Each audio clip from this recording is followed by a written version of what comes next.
Hello everyone, welcome back to K Guru channel bye निर्मल गुप्ता। बच्चों, आज हम क्लास 9th की वर्कशीट नंबर 35 सॉल्व करेंगे। हमारा विषय हिंदी और हिंदी में हम पढ़ेंगे कैदी और कोकिला का भाग 3। तो सबसे पहले मैं आपको एंट्रीज बता देती हूँ। आपको अपना नाम लिखना है, अध्यापक का नाम लिखना है, दिनांक डालना है 23 सितंबर 2020। तो स्टार्ट करते हैं बच्चों आज की वर्कशीट। और आज की वर्कशीट में हम पढ़ेंगे कैदी और कोकिला कविता को। और इस आपको याद रखना है, कविता का शीर्षक है कैदी और कोकिला और इसके कवि हैं माखनलाल चतुर्वेदी जी। तो बच्चों देखिए, यहाँ हम परिचय पढ़ेंगे। कवि माखनलाल चतुर्वेदी जी ने इस कविता में जेल में बंद एक स्वतंत्रता सेनानी के साथ साथ एक कोयल का भी वर्णन किया है। इस कविता में किसका वर्णन किया है? एक स्वतंत्रता सेनानी का और एक कोयल का। जेल में उन्हें बेड़ियां और हथकड़ियां पहनकर रहना पड़ता है। जो स्वतंत्रता सेनानी हैं, अंग्रेजी सरकार ने बहुत सारे स्वतंत्रता सेनानियों को जेल में बंद कर दिया था। तो उन्हें कैसे रहना पड़ता था? उन्हें हाथों में हथकड़ियां और पैरों में बेड़ियां डालकर रहना पड़ता था। वहां उन्हें ना तो चैन से जीने दिया जाता था और ना ही चैन से मरने दिया जाता था। ऐसे में कवि चाहते हैं कि यह कोयल समस्त देशवासियों को मुक्ति का गीत सुनाए। ठीक है, तो बच्चों मुझे उम्मीद है कि आपको इस परिचय के माध्यम से पिछली 2 वर्कशीटों के बारे में भी याद होगा, अच्छी तरह से समझ में आ गया होगा। अब देखिए, जो आज की कविता है उसे देखते हैं। काली तू रजनी भी काली, काली तू रजनी भी काली, शासन की करनी भी काली। तो यहाँ पर जो कवि हैं, कैदी के माध्यम से ये कह रहे हैं कि कोयल तू खुद काली है और रजनी भी काली। रजनी का मतलब होता है रात। ये जो रात है ये भी काली है, शासन की करनी भी काली। और ठीक इसी तरह से अंग्रेजी सरकार के द्वारा जो करतूतें की जाती हैं, जो उनकी करनी है, जो उनके कर्तव्य हैं अंग्रेजी सरकार के, वो भी काले हैं। काली लहर कल्पना काली और जेल की मेरी काल कोठरी काली। जो मेरी काल कोठरी है, जिस कमरे में मैं रहता हूँ, वो भी काली है। और काली लहर, लहर का मतलब है कि यहाँ जो हवा चलती है, जो काली कोठरी में जो हवा चलती है वो भी काली है और जिसके कारण जो हमारी कल्पनाएं हैं वो भी काली हो गई हैं। टोपी काली कमली काली, मैंने जो सर पर टोपी पहनी है वो भी काली है। कमली काली का मतलब है कि जो कंबल मैं ओढ़ता हूँ वो भी काला है। मेरी लोह श्रृंखला काली और जो लोहे की जंजीर जो कि मेरे हाथ और पैरों में जकड़े हुए हैं वो भी काली है। पहरे की हंकृति की बाली, जिस पर है गाली ए आली। अरे कोयल, जो हमारे जेल के चारों ओर जो पहरा लगाते हैं, उनकी जो हुंकार है और उससे हम बहुत ही व्याकुल होते हैं और हमें उनकी गाली भी सुननी पड़ती है। इस काले संकट सागर पर मरने की मदमाती, कोकिल बोलो तो। कवि कहना चाहते हैं कि ये जो कोयल है ये इस काले संकट सागर पर क्यों आई है? क्या इसने मरने की ठान ली है? क्या इसने मरने की ठान ली है? मदमाती मतलब पागलपन, कि क्या इसमें पागलपन आ गया है? अपने चमकीले गीतों को क्यों कर हो तैराती। कैदी कहना चाहता है, कवि जो है कैदी के माध्यम से कहते हैं कि जो अपने चमकीले गीतों को, मतलब जो अपने मधुर मधुर गाने हैं, उनको यहाँ पर क्यों सुना रही हो, क्यों कर हो तैराती। मतलब इस काले संकट सागर पर क्यों उन गानों को तैरा रही हो, मतलब यहाँ पर क्यों सुना रही हो। कोकिल बोलो तो, अरे कोयल कुछ तो बोलो। और इसमें जो कैदी है वो कोयल से ये भी पूछ रहा है कि ये कोयल बताओ कि तुम क्यों इस विपरीत परिस्थिति में आज़ादी की भावना जगाने वाले गीत गा रही हो। ठीक है, तो बच्चों मुझे उम्मीद है कि आपको ये कविता अच्छी तरह से समझ में आ गई होगी। अब मैं आपको इस वर्कशीट में दी हुई व्याख्या पढ़कर समझाती हूँ, जिससे आपको और अच्छी तरह से समझ में आ जाएगी। तो देखिए, कवि कैदी के माध्यम से कह रहा है कि कोयल तू खुद काली है, ये रात भी घोर काली है और ठीक इसी तरह अंग्रेजी सरकार द्वारा दी जाने वाली सारी करतूतें भी काली हैं और जेल की काली चार दीवारी में चलने वाली हवा भी काली है। मैंने जो टोपी पहनी हुई है वह भी काली है और जो कंबल मैं ओढ़ता हूँ वह भी काला है।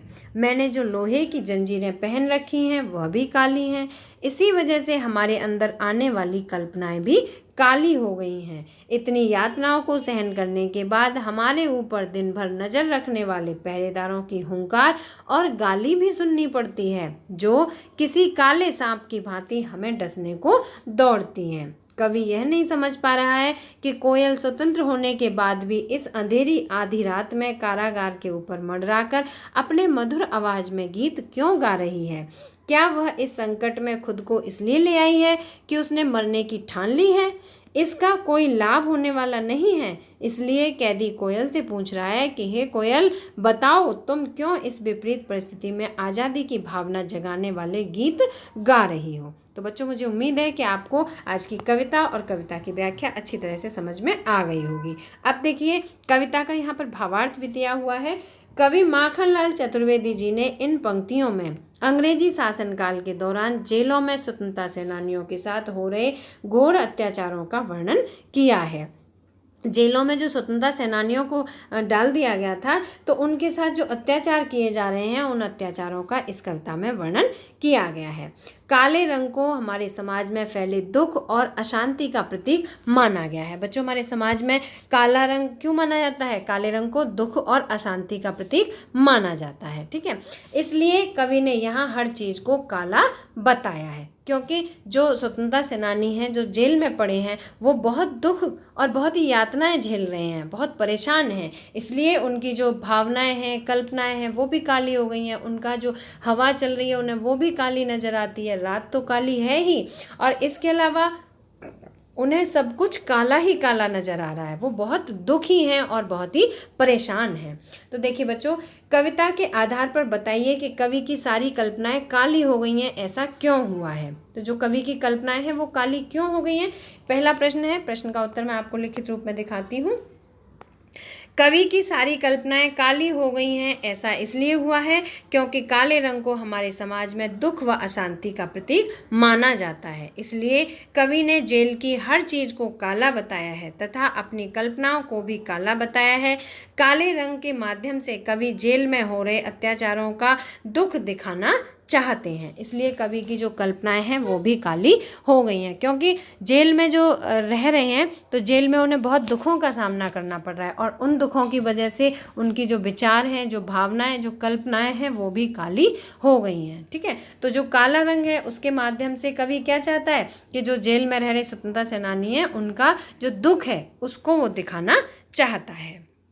अब बच्चों, इसमें प्रश्न 2 है, उन पंक्तियों को लिखिए जहां अनुप्रास अलंकार का प्रयोग हुआ हो। तो बच्चों, अनुप्रास अलंकार क्या होता है? जहां पर एक ही वर्ण की आवृत्ति बार बार हो, एक या एक से अधिक वर्णों की आवृत्ति बार बार होती है, वहां पर अनुप्रास अलंकार होता है। तो देखिए, यहाँ मैंने कुछ पंक्तियां लिखी हैं। काली तू रजनी भी काली, शासन की करनी भी काली, काली लहर कल्पना काली, मेरी काल कोठरी काली, टोपी काली, कमली काली। तो बच्चों, ये जो पंक्तियां हैं, इसमें देखिए का वर्ण की आवृत्ति और ला वर्ण की आवृत्ति बार बार हो रही है ना। जितनी भी पंक्तियां हैं सभी में देखिए का की आवृत्ति, क है ना, इस तरह से क वर्ण की आवृत्ति बार बार हो रही है।